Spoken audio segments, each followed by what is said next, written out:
Okay, so it's kind of interesting because I just posted two short videos last week about, whoever wants to buy an old or new STI, or if you even should buy an STI at all. So this news is not a week later. I just kind of changed my mind. No, it's actually something I've been thinking about for a long time.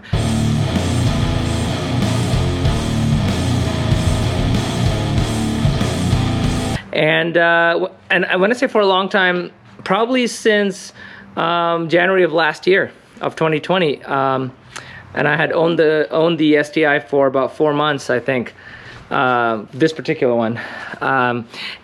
Just before I started, I had a nameless Axleback exhaust. That's the only modification I really had. Aftermarket, I hadn't done anything else. It was bone stock, and I was contemplating on selling it. Only because I had a 2018 STI before that Subaru bought back because it had so many problems with it, and getting, I was blessed with this one. I've been driving an STI now since 2017, so it's between four and a half years, right? So it's a long time, and while I love this car, there are a couple of reasons why I just don't want to. I don't know. I just don't see myself with it for a long time. I love the way it drives. I love the way it's one of the most. Hands down, I would never change my mind that this is one of the most raw, visceral, analog cars that you can buy today.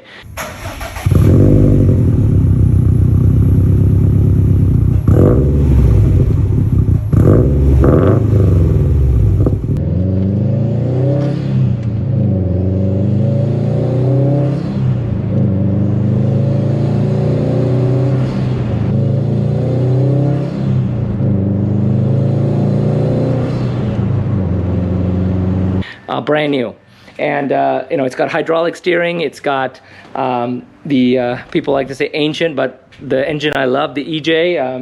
That raw boxer rumble.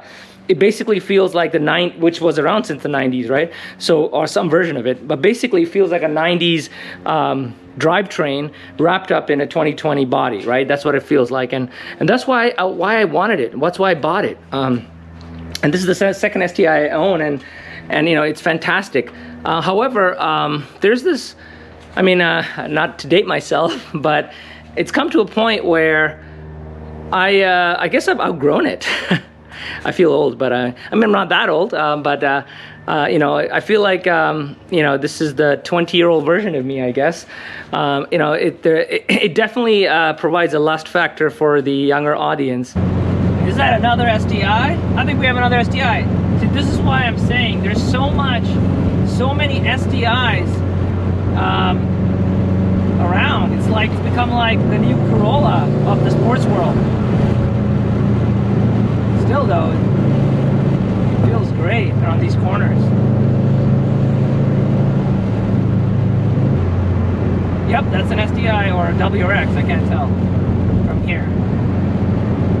Of the previous generation hatch. But yeah, man, these things are so popular, and that's actually why it's a good problem for Subaru to have. They're not unique anymore. That kind of sucks. Oops. I get repeatedly asked to race, and I don't like that. Kind of the reasons I explained in my previous video. I love everything else about it. I think I've just outgrown it, and I'm looking for something with more power. So as you already know, I guess by now you probably know I'm thinking of selling it. But I'm looking for something with more power. And I want something. It's not that I don't like this car. It's a 4-door car.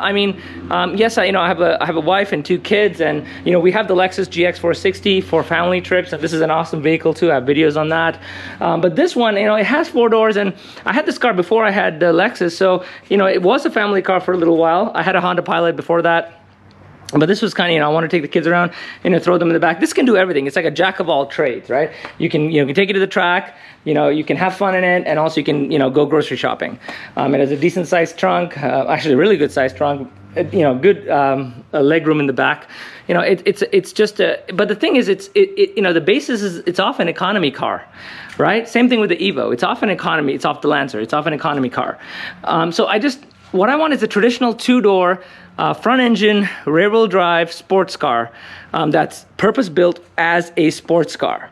So, and this one, while it is, it's a sports car, but its roots are from an economy car, and it does show. But so that mixed with the the younger, I guess, quote unquote, audience for this car, I just feel like right now I just want to kind of step into something a little more powerful.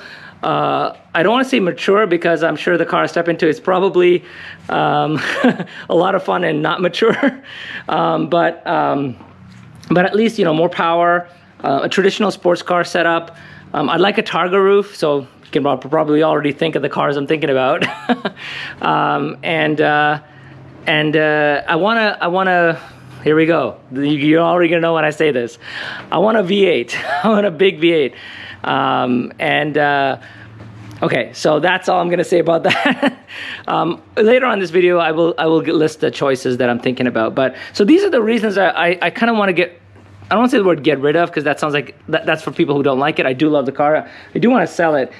This has kind of left me into a predicament, because I have one more set of upgrades I want to do. Like I told you guys, I want to upgrade the downpipe, put a bigger radiator, turbo heat shield, and then a performance tune. Oh, and then the bigger fuel system with the fuel injectors and all that, because I can't do. I already have the intake, so I can't do that without upgrading the fuel injectors. So. And that's going to cost me around $4,500 or just mid $4,000 range. That's still a lot of money, and I don't know if I want to put it into that, because I don't know if I'm going to keep it for a long time. I just bought the. I spent about $5,000 with the the Öhlins coilovers, the white line rear sway bar, the what else did I do? Oh yeah, the carboy end links, and then. Of course, the SSR wheels and the powder coating. I mean, all that costs, and then the install and the alignment, twice I had to get it aligned. All that costs a lot of money. I would say I spent about $5,000 in suspension upgrades that somebody can enjoy, because these are not done. I'm not done. Sorry, these are the suspension that I just put on there is driven a couple hundred miles maybe. So a lot of life left in it. The tires, of course, they're Michelin Sport Cup, Pilot Sport Cup 2 tires. That's another thing. I would have to replace them for.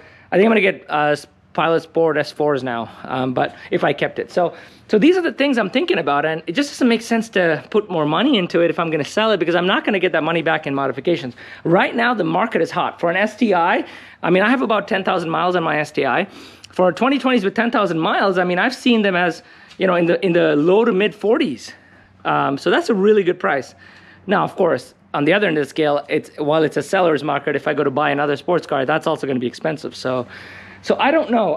So I'm thinking about it. I don't know. What do you guys think? Would you modify a car if you want to sell it? I don't know. So anyway, I also have to sell my other parts that I have on this, like the OEM wheels that I've powder coated gold with the Yokohama Advan tires that came with the car. They're about a 70% tread, so it's still good tires. And then the RCE Yellows lowering springs. So I want to sell those as well.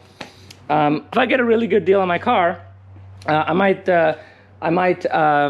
work out a deal to put in those parts as well. And as well as I have all the stock parts. I have the receipts. Everything it's high performance. High performance. Everything is high quality. I got it tuned professionally on a dyno tune at a professional tuner and installer. Here in Southern California, and I've got they're all high quality parts, Cobb, IAG, Öhlins, all that kind of stuff, and I didn't cheap out at all. I bought the highest quality parts. I bought them brand new, and I haven't tracked the car yet, so whoever buys it knows that they're going to get a quality car. And this car itself, it's a limited, so it's the top of the line. It came with this short shifter, vortex generator, and a bunch of other stuff.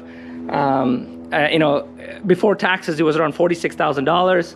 After taxes, it was about $51,000. So that's quite expensive for an STI. Although, thank God, I was blessed to, God blessed me with this deal. Subaru of America, when they took my 2018 STI, they kind of gave me some upgrades.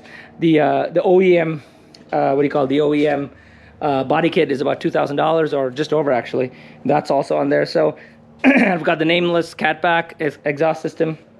I would have bought a Cobb downpipe if I was going to do the downpipe. That's what I'm kind of pondering right now, and the tune for that. So I mean, the car is great. So $46,000, $51,000 after tax. I would have put in about I would say about $10,000 aftermarket right now, including the tune. and the installs.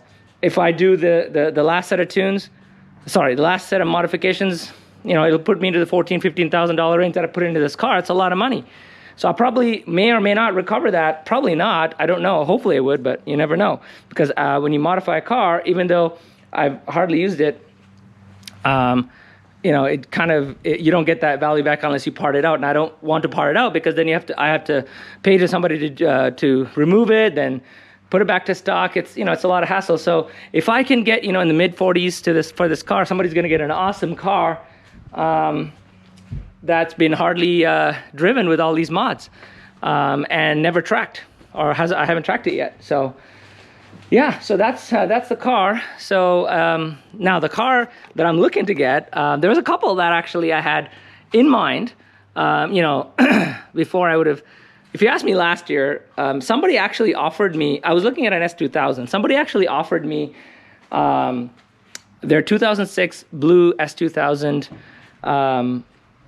plus some cash. I can't remember. I can't remember if it was $10,000 extra on top of that, but I can't. That would have been a sweet deal, but I just, at that point, I decided to keep my STI. I wanted to mod it. I wanted a turbo car. I want to hear that turbo noises, you know, so... yeah, so if you asked me last year, I would have been like, you know, S2K, a Mark IV Supra, because I don't like the new Supras. No offense to anybody who owns it, just not my thing. And I want a manual transmission. I don't want an automatic.